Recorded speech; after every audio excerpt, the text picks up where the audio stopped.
Kami akan membawakan kepada anda lokasi-lokasi yang menarik di Jordan. Antaranya ialah makam Nabi Syuaib dan juga Gua Ashabul Kahfi.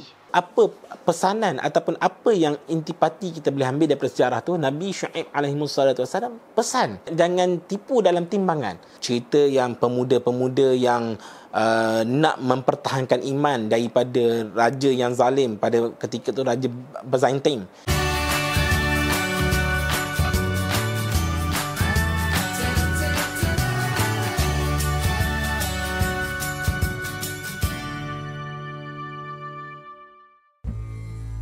Dalam episod lepas, kami mengunjungi kamp pelarian Syria di Za'atari, Jordan.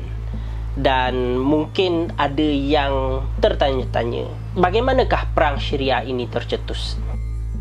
Pada 2010, akhir 2010, ada sekumpulan orang-orang muda. Dia mula menulis Sya'ab yurid isqatun nizam.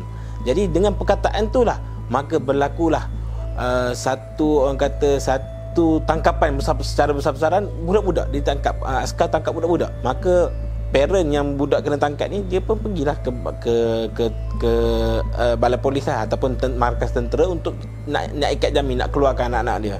Maka masa itulah dia wujud konflik ketegangan di antara askar dengan ibu bapa tadi. Askar tu kata kepada ibu bapa ni, kalau kamu nak anak kamu, aku tak akan bagi yang ni. Kamu bagilah isteri-isteri kamu kepada aku, dan aku akan buat mereka dan mengeluarkan anak, dan aku akan serahkan anak tu kepada kamu. Maknanya kat situlah bermulanya. Dan kita kena faham, orang Syria ni orang yang lembut. Bila jawapan macam tu, dan mereka ni dah memang tak tahan dalam cerita-cerita lama, maka dekat situlah berlakunya satu huru-hara, mereka serang ke kamp tentera dan sebagainya.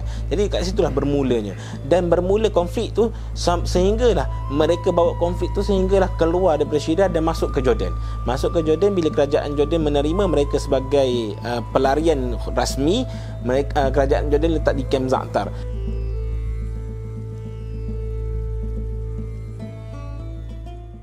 Setelah beberapa hari mengagihkan bantuan kepada pelarian Syria yang berada di Jordan, kami turut melakukan ziarah ke lokasi-lokasi menarik yang berada di sana, dan kami memanjangkan langkah ke Wadi Syuaib untuk mengunjungi makam ataupun kubur seorang rasul. Beliau merupakan mertua kepada Nabi Musa, dan inilah makam Nabi Syuaib alaihissalam, Nabi yang diutuskan oleh Allah kepada kaum Madian. Apa yang penting bukan sekadar sejarah tu. Apa yang penting, apa pesanan ataupun apa yang intipati kita boleh ambil daripada sejarah tu? Nabi Syuaib alaihissalam pesan kepada kaumnya, jangan tipu dalam timbangan. Kalau kita tengok jual beli hari ni, ialah kalau kita beli sekilo rambutan, ada setengah kedai ngam-ngam je sekilo. Sedangkan adakah kita boleh mengatakan tepat timbangan tersebut? Sekilo tu mungkin neraca timbangan tu rosak ke? Lebih baiklah kita melebihkan. Dari segi jual beli kita lebihkan, kita bagi kilo, 1.1 kilo, tak ada masalah. Untuk 1.1 kilo maknanya 100 gram tu ibarat seperti mana sumbangan kita. Dan jika kurang, Allah Ta'ala akan nilaikan 100 gram yang kita bagi derma tu akan mencukupkan timbangan tu. Kita khawatir bila mana kita bagi tepat ataupun kurang, Allah Ta'ala akan laknat kita dalam keadaan kita tak sedar.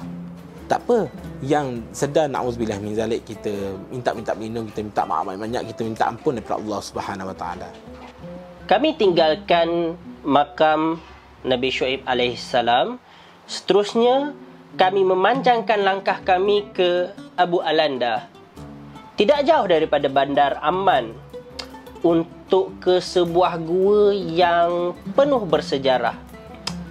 Kisah Ashabul Kahfi ataupun Seven Sleepers ialah kisah sekumpulan pemuda beriman yang melarikan diri ke dalam gua kerana diburu oleh raja yang zalim serta dikelilingi oleh umat yang menyembah berhala.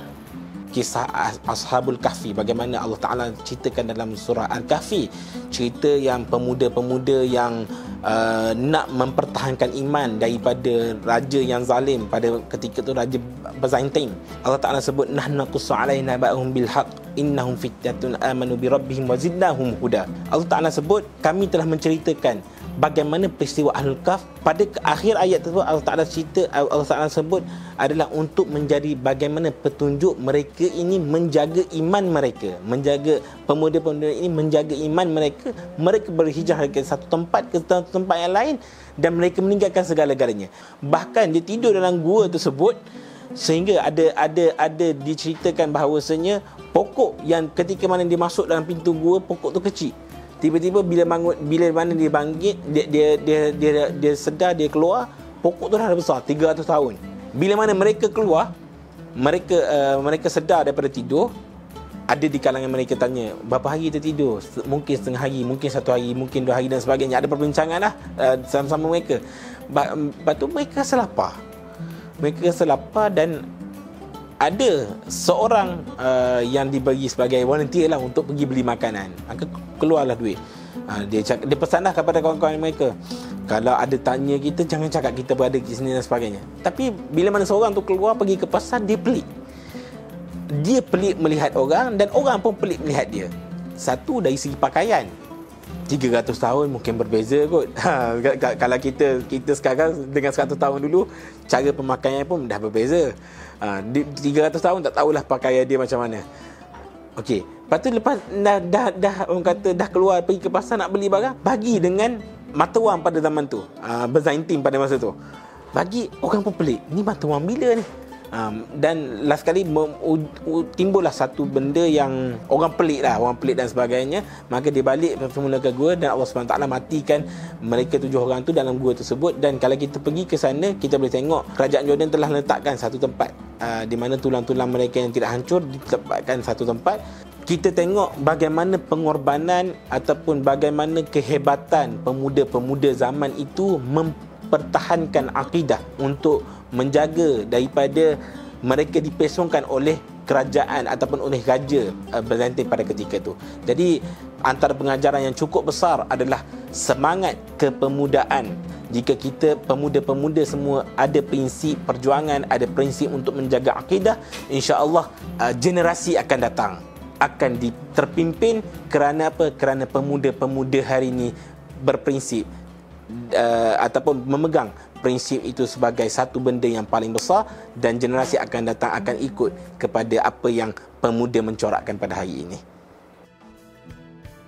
Jadi untuk episod seterusnya, kita akan mengunjungi Laut Mati ataupun Dead Sea, yang mana bersempadan antara Jordan dan juga Israel ataupun Palestin yang dijajah. Dan juga kita akan mempelajari tamadun Rom yang masih lagi tersisa di Jarash. Jangan lupa untuk subscribe di YouTube channel kami Inspire Media Malaysia, like kami di Facebook page dan juga Instagram untuk mengetahui update terkini dan juga episod-episod ataupun konten-konten baru yang akan kami bawakan kepada anda pada masa akan datang.